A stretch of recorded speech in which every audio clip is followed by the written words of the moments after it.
Good morning everyone. আজকে আমি তোমাদের সঙ্গে একটা মিনি ব্লগ নিয়ে চলে এসেছি। সকালবেলা ঘুম থেকে উঠলে এই ফুলগুলো আর এর গন্ধ পুরো আমার মনটাকেই ভালো করে দেয়। আর এটা কি গাছ বলো তো? বেল গাছ। যদিও বেল দেয় না তাতে কি হয়েছে, আমাদের ছায়া তো দেয়, আর এই মায়াতেই একে কাটা হয় না। এদিকে মা আর মাসি আজকে ধান সেদ্ধ করছে, এখনো অনেকগুলো দিন করতে হবে। এই কাজটা কিন্তু অনেক কষ্টের। আচ্ছা চলো আমি তোমাদের জন্য একটু চা বানিয়ে আনি, আমারও একটু খিদে খিদে পাচ্ছে। 1 কাপ ছাতু, 2টো খেজুর আর 2টো বাদাম খেয়ে নিই। এগুলো খাওয়ার পর আমার রান্নাও কিন্তু কমপ্লিট। আজকে কি রান্না করেছিলাম বলো তো? ডাটা দিয়ে মাছের ঝোল, চিংড়ি পটল আর শাক ভাজা।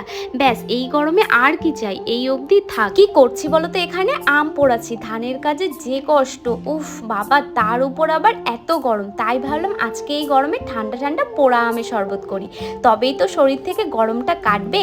এই গরমে রোজ কিছু না কিছু ঠান্ডা তৈরি করাই দরকার। জলটাও কিন্তু হেব্বি লাগে খেতে। আমের খোসা ছাড়িয়ে নিয়ে কিছুটা চিনি দিয়ে দেবো, এরপর আমটাকে ভালো করে চটকে নেবো। শরবত মানেই ঠান্ডা জল আর আইসক্রিম। জল দিয়ে ভালো করে চটকে আমের পাল্পটাকে বের করে নেব। শরবত বানাতে গিয়ে আবার কোথায় চলে এলাম বলো তো? এই দেখো, এটা ছাড়া অসম্পূর্ণ লেবু পাতা। আমার বাগানের পাশেই একটা গাছে কিছু লেবু পাতা আছে, সেন্টটা অল্প থাকে, কিন্তু এই পাতার সেন্টটা অনেক ভালো। এই কারণেই তো নিজের বাগানের পাতা ছেড়ে এত দূর চলে এলাম পাতা নিয়ে। এবার লেবু পাতাগুলো দিয়ে এর মধ্যে 1 চামচ নর্মাল লবণ, 1 চামচ বিট লবণ আর 1 চামচ চাট মশলা, আর কিছু মেশাবো না। লাস্টে আইস দেওয়ার সময় দেখে আইসগুলো ঠিক করে জমেই নি, কি আর করা যাবে, এগুলোকেই বের করে দে। শরবতটা কিন্তু আমার রেডি হয়ে গেছে। এবার চলো বাইরে গিয়ে একটু সবাইকে হেল্প করি, তাহলে তাড়াতাড়ি হয়ে যাবে। আমার মেয়েকে দেখেছো? ওকে দেখে কিন্তু একদম ছোট মনে করো না, ও কিন্তু আমাদের বাড়ির ছোটা ডন, মানে সব কাজের আগে থাকে। যাই হোক, ওর সঙ্গে সঙ্গে আমরাও তুলছি। আর আমি তো অত ভালো পারি না, যেমন পারি তেমনই করলাম। এবার বলো তো, এই গরমে কাজ করার পর এটা খেতে কার না ভালো লাগবে? এই বছরে আমরা প্রথম আমের শরবত খেলাম।